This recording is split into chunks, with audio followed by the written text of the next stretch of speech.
एक कहानी एक सबक में खुश आमदीद। मेरे प्यारे बच्चों, आज मैं आपके लिए एक बहुत ही मज़ाहिया कहानी चौधरी साहब और 5 स्टार होटल का सूप लाया हूँ।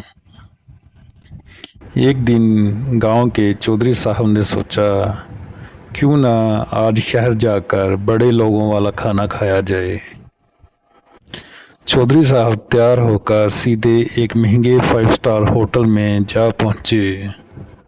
चौधरी साहब बहुत खुश थे कि आज वो शहर के बड़े होटल का खाना खाएंगे।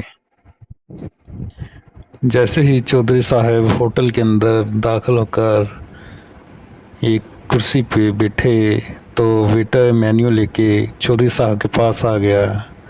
चौधरी साहब चूँकि अनपढ़ था और बहुत ही सादा मिजाज था, मेन्यू चूँकि इंग्लिश में लिखा हुआ था, चौधरी साहब को कुछ समझ नहीं आ रहा था कि क्या ऑर्डर किया जाए।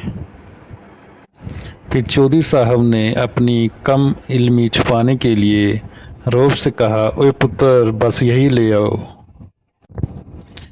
चंद मिनट बाद वेटर एक प्याला ले आया जिसमें गर्म पानी और नींबू का एक टुकड़ा तैर रहा था।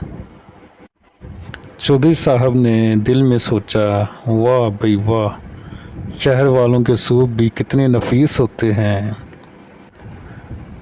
फिर चौधरी साहब बोले, बस एक कमी थी, बोटियां बहुत छोटी हैं और हड्डी तो एक भी नहीं निकली।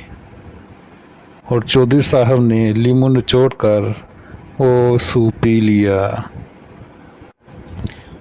जब वेटर दोबारा वापस आया तो उसने सर पकड़ लिया और बोला, सर, ये सूप नहीं था, ये तो हाथ धोने वाला पानी था। और वेटर ये देखकर हंसने लग गया। चौधरी साहब बहुत शर्मिंदा हुए। मेरे प्यारे बच्चों, अगर आपको ये कहानी पसंद आई तो अपने दोस्तों के साथ शेयर कीजिए और मेरा चैनल एक कहानी एक सबक ज़रूर सब्सक्राइब कीजिए। वीडियो देखने का शुक्रिया।